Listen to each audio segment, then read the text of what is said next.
Welcome back to Bombastic Nation and Ting.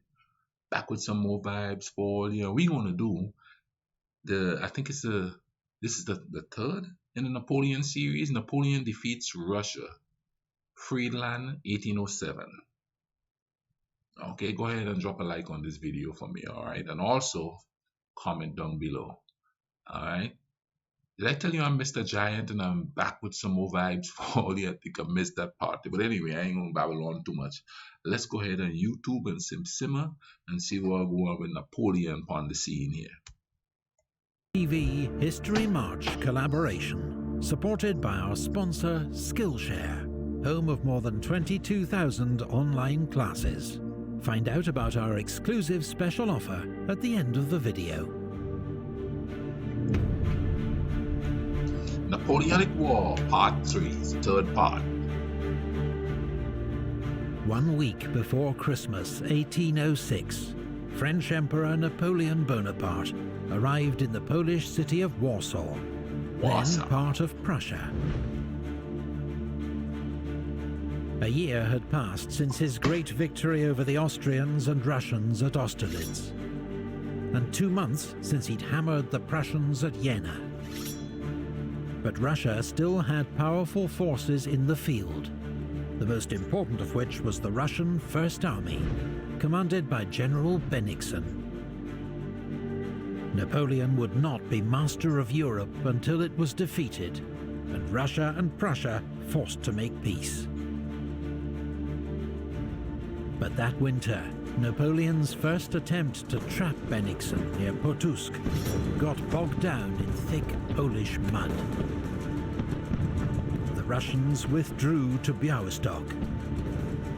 The French army, half-starved and frozen, was ordered into winter quarters. While in Warsaw, Napoleon began a famous affair with a young Polish noblewoman, Marie Walewska. Napoleon's in the late 18th century, the once mighty Polish-Lithuanian Commonwealth had been swallowed up by its neighbours, Russia, Austria and Prussia, in a series of annexations known as partitions. Until in 1795, a third and final partition wiped Poland off the map. Oh wow. Now, Polish patriots looked to Napoleon as their saviour, praying that his victories against their occupiers would lead to the rebirth of a Polish state. Marie Walewska became Napoleon's mistress in order to further this cause. Oh wow. Ordinary French soldiers, however, had little luck. I wonder what that feels like, to be they use the marriage and the woman as a pawn, and whether they have peace or whether they get along and stuff like that.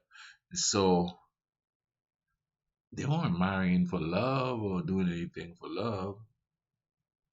Maybe the person who is doing the conquering is in love, but how are you gonna feel when somebody come in and conquer your people, and then next thing you know, they're marrying you? For Poland. It was impoverished, freezing, and they missed home. Desertion rates soared. There were even 100 cases of suicide. Marshal Ney, commanding 6th Corps, sent patrols towards Heilsberg, looking for better quarters. What they found were Russian and Prussian soldiers I wish I on the could move. speak a whole lot of different They'd stumbled into a surprise winter attack by Bennigsen. A couple, but not much. Napoleon quickly laid a trap for the Russian army, ordering Ney and Bernadotte to retreat and lure Bennigsen west, while he led the rest of the army north to fall on his flank and rear. Napoleon is always thinking. But the Russians captured a French courier carrying the Emperor's orders to Marshal Bernadotte. Oh. Bennigsen, now warned of the trap, ordered a retreat, fighting a series of rearguard skirmishes against the pursuing French. They have him on his heels. But he refused to give up the city of Königsberg without a fight. and turned to give battle at Eylau. You know, he said Poland fell off the map, and the Polish were hoping that Napoleon would come and sort of be the savior and stuff like that. It's crazy when you get into situations, you don't care who it is, you just want somebody to come and save you, you know what I mean? And you're hoping that when they get power and they institute their system of things, that it wouldn't affect you adversely. You know what I mean?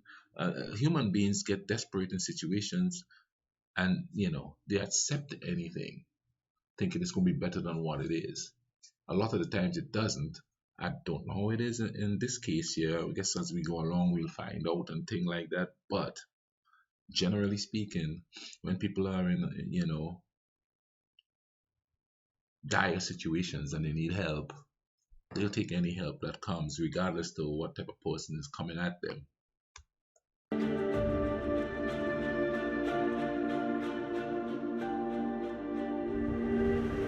The Battle of Eylau, fought over 2 days, was one of the most brutal of the Napoleonic Wars, fought in freezing conditions, with neither side backing down.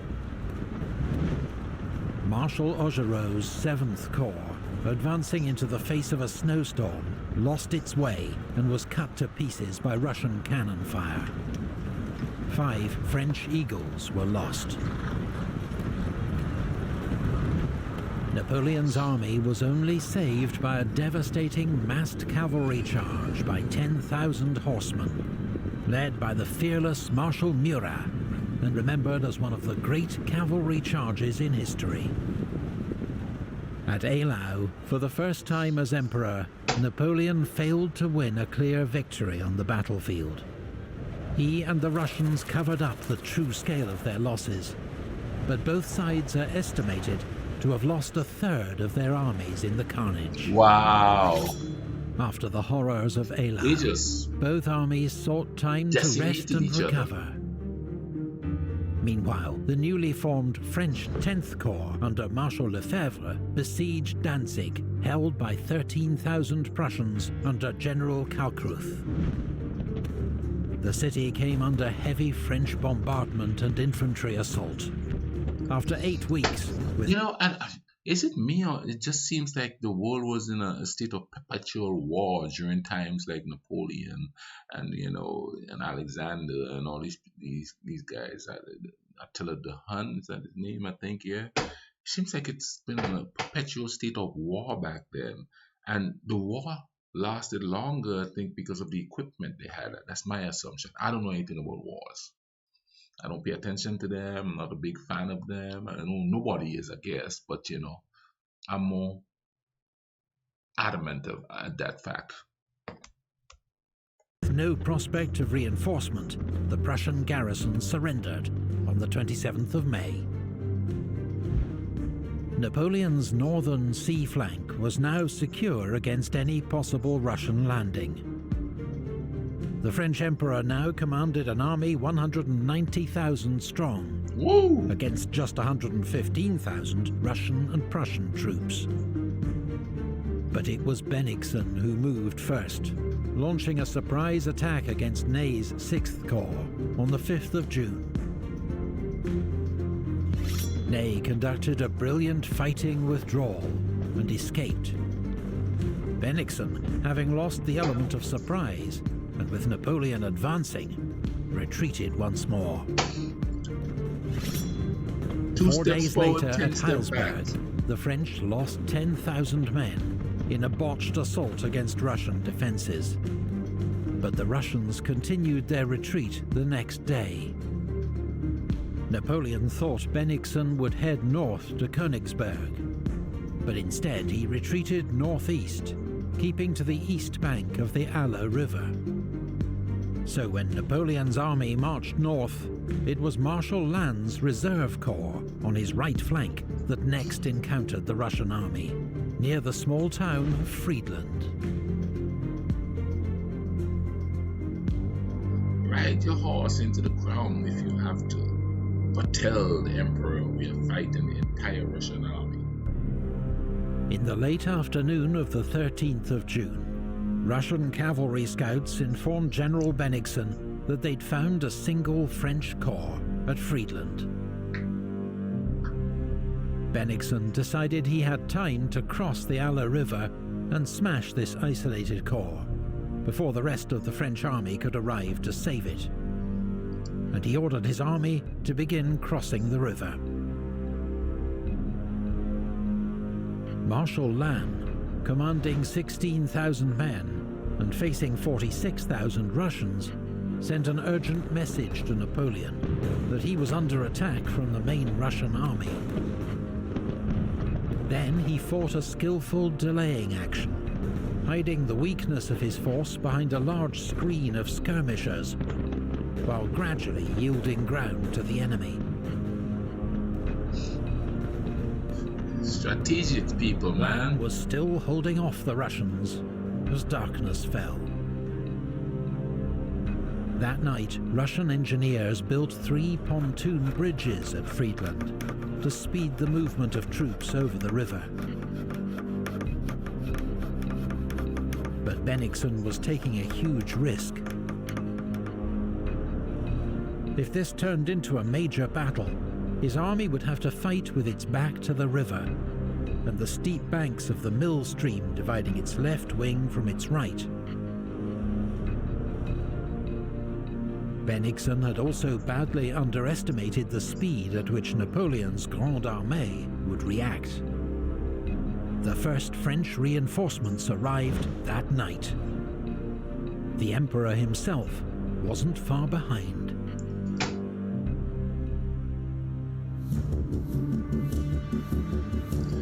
You wouldn't catch the enemy making a mistake like this twice.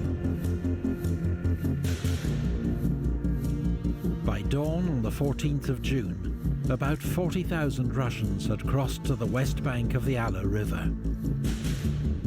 Bennigsen ordered an attack on the village of Heinrichsdorf to turn the French left flank. But French... You know, with all this war going on, what was the politics like there? I mean, Napoleon is out in the field fighting and stuff like that, and he seems to be the defunct leader. Bad word. He seems to be because he's the general. So I wonder if who they look up to. Well, no, he's emperor. He's emperor now, so he's supreme leader, I guess. Okay.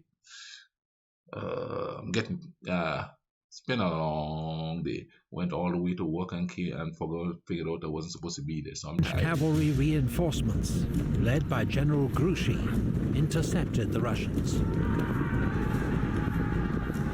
In more than an hour of charge and countercharge, the French horsemen finally drove the Russians back. Marshal Mortier's 8th Corps now arrived to reinforce the French centre. Now they're lining up. In Sortlac Wood, General Oudinot's elite Grenadier Division fought stubbornly against Prince Bagration's left wing, but was outnumbered by the Russians and gradually pushed back. Around noon on a sweltering day, Napoleon himself arrived. He's coming on more people. By 1st Corps, commanded by General Victor, standing in for the wounded Marshal Bernadotte, as well as Ney's 6th Corps and the Imperial Guard under Marshal Bessières.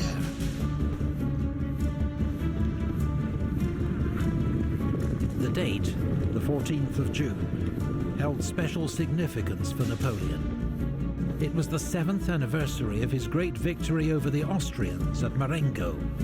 A good omen, he declared. The battle then entered a lull as Napoleon assessed the situation, saw Bennigsen's dangerous position, and issued orders for an attack to take advantage of it. Bennigsen, meanwhile, who was tormented by ill health throughout the day, saw that he now faced the full might of Napoleon's army and issued orders for a retreat.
start fires in Friedland. The French centre and left wing joined the attack. I don't know the political side of this whole thing. Yeah, was it just for territory or land, or were there minerals and stuff they were going to use there? Because modern warfare has everything to do with the minerals and stuff that a place has. You know what I mean? Is it just to have land? It could be, because then the more places you conquer, the more bodies you could get to work, because then a lot of it was more manual than engineering, like it is today. To cut a short story, to cut a long story short. With its only escape route under threat, the entire Russian army began a panicked retreat towards the river. But Friedland's houses and bridges were now ablaze. The town became a deadly trap for the Russians. Many were drowned trying to cross the river, others killed or captured. North of Friedland, some units were able to escape across a ford or along the river bank. But there was no disguising the Russians' terrible defeat. You could push them back. The Battle of Friedland was one of the most decisive victories of Napoleon's career. At the cost of 10,000 casualties, he had inflicted twice as many losses on the Russians. About 20,000 men killed, wounded or taken prisoner. 40% of Bennigsen's army. The Prussians abandoned Königsberg the next day, which was occupied by Soult's 4th Corps, while Bennigsen's shattered army retreated across the river Niemen into Russia. Tsar Alexander's advisors implored him to make peace with Napoleon. He accepted their advice, and a ceasefire was agreed. Beat him into submission.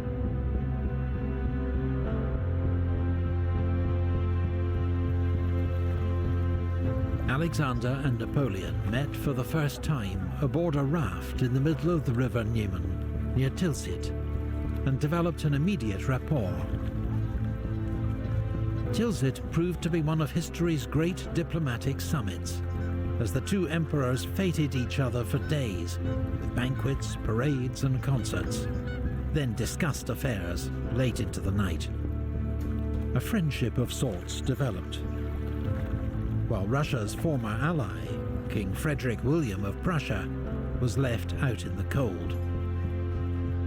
And it was Prussia who would lose most in the Treaties of Tilsit, signed 2 weeks later.